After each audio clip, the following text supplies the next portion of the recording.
नमस्कार, Venus astro में मैं दिव्या मित्तल आप सभी का स्वागत करती हूँ। अगर अभी तक मेरा चैनल आपने लाइक सब्सक्राइब नहीं किया तो please do like and subscribe my channel, जिससे मेरा चैनल थोड़ा ग्रोथ कर सके, थोड़ा मुझे भी मोटिवेशन मिल सके आगे बढ़ने का।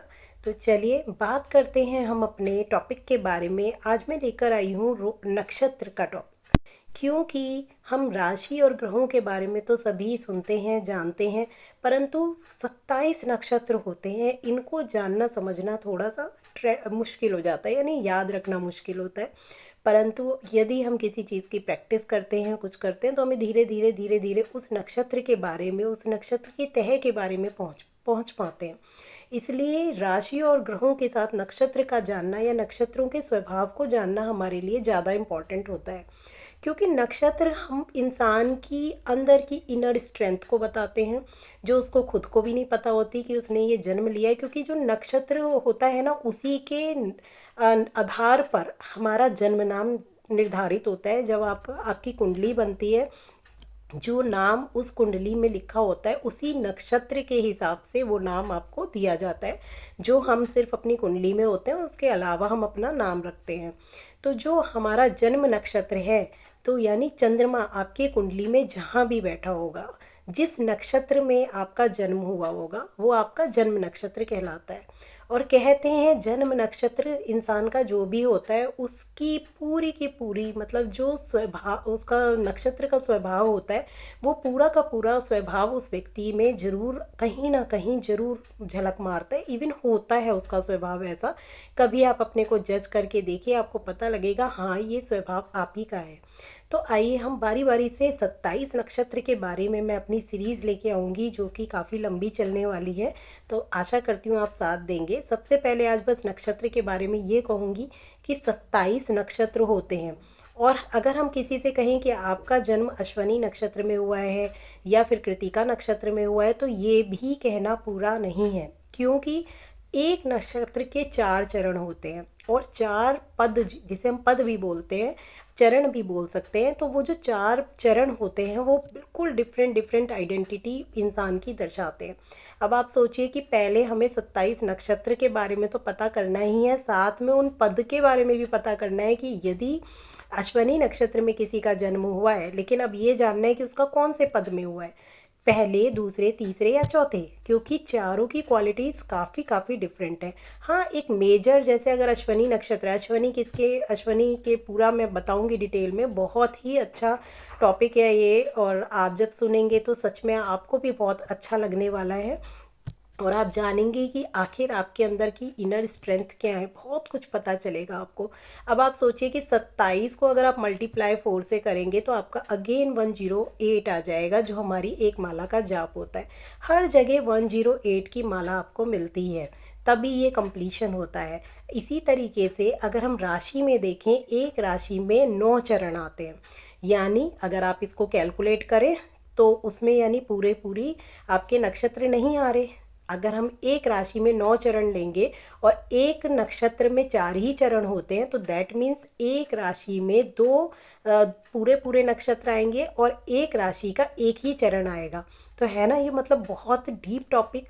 जब आप इसे समझेंगे, करेंगे, तो बहुत हद तक आप ज्योतिष को समझ पाएंगे और बहुत अच्छा ये सब्जेक्ट आपको लगने लगेगा कि आप अपने आप को समझ पा रहे हैं, जान पा रहे हैं। बहुत सारी आपकी जो कमियां होंगी वो भी निकल के उजागर होंगी और हमें अपनी पता चलेगी, क्योंकि इनर स्ट्रेंथ जानना और ख़ास तौर से वीकनेसेस अगर हमें पता लग जाए और उन वीकनेसेस को दूर कर पाए हम, तो हम अपनी लाइफ को बहुत अच्छा बना सकते हैं। क्योंकि ऐसा नहीं होता कि कोई भी नक्षत्र या कोई भी राशि उसमें सारी गुड क्वालिटीज़ होंगी, कभी नहीं होगा ऐसा। क्योंकि अगर हम देखें तो हम पूरी तरीके से 100% तो सही हो ही नहीं सकते, कहीं ना कहीं हमारे अंदर कमियां आती ही आती हैं। तो वही नक्षत्रों में भी है, इसीलिए इंसान का स्वभाव भी होता है, उसमें कमी भी होंगी, अच्छाइयाँ भी होंगी, सब कुछ होगा। और वो सब कमियां और अच्छाइयाँ, जिन अच्छाइयाँ हैं तो उनको तो हमें कुछ करने की ज़रूरत ही नहीं है, उन अच्छाइयों से आप दूसरों को लाभान्वित कीजिए।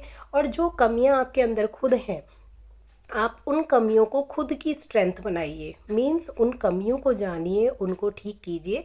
अगर हम कर सकें, जितनी कर सकते हैं, क्योंकि ज़रूरी नहीं, कुछ कमियां ऐसी होती हैं जो हमें लगता है अरे ये हमारी कमी नहीं है, तो बहुत सारी चीज़ें ऐसी भी होती हैं हम सबके साथ। जैसे अगर हम गुस्से को लें तो आजकल हर किसी को स्वभाव हो गया है कि गुस्सा आना है, ये एक स्वभाव बन चुका है। तो हम उसको कमी मानते ही नहीं है, किसी को कम आता है, किसी को ज़्यादा आता है।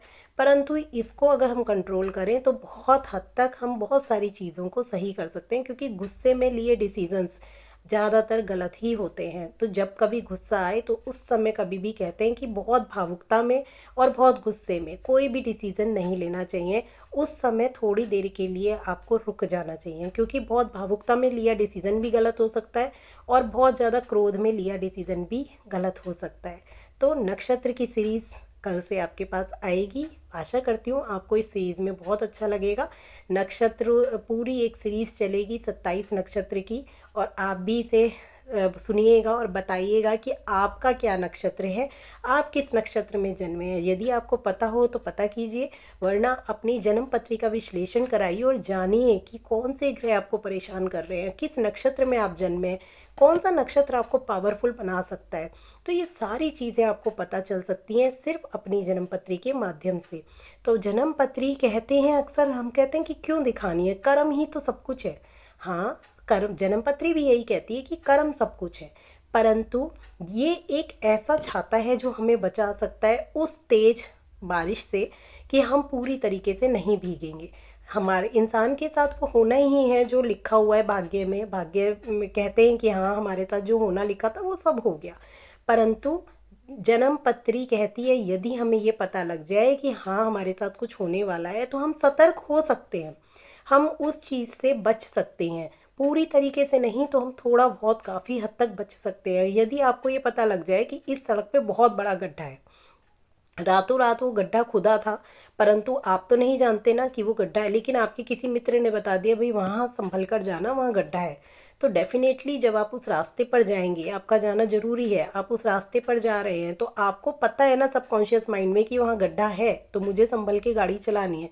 अब सपोज कीजिए रातों रात गड्ढा खुद गया और वहाँ बाई चांस वहाँ पे कुछ भी ऐसा मेंशन नहीं है कि वहाँ गड्ढा है, तो डेफिनेटली एक्सीडेंट हो सकता है। तो आप उसी चीज़ को ये समझिए कि ज्योतिष भी हमें राह दिखाता है, बस अब उस राह पे हमें चलना है कि किस तरीके से हम उस पर चलें। तो मैं आशा करती हूँ कि आप सब, इवन जो जो जन्म पत्री है पहले हम इतना नहीं दिखाया करते थे, परंतु आज हम उसको, उसके ज़रिए हम अपना जीवन को बहुत अच्छा कर सकते हैं, ये मेरा मानना है। और डेफिनेटली इससे होता भी है, काफ़ी हद तक आपके अंदर पॉजिटिव वाइब्स आती हैं, आप समझ पाते हैं कि मेरा कौन सा ग्रह मुझे परेशान कर रहा है, कौन सा मेरे लिए शुभ है, कौन सा अशुभ है। तो देखते रहिए मेरे साथ वीनस एस्ट्रो। नमस्कार।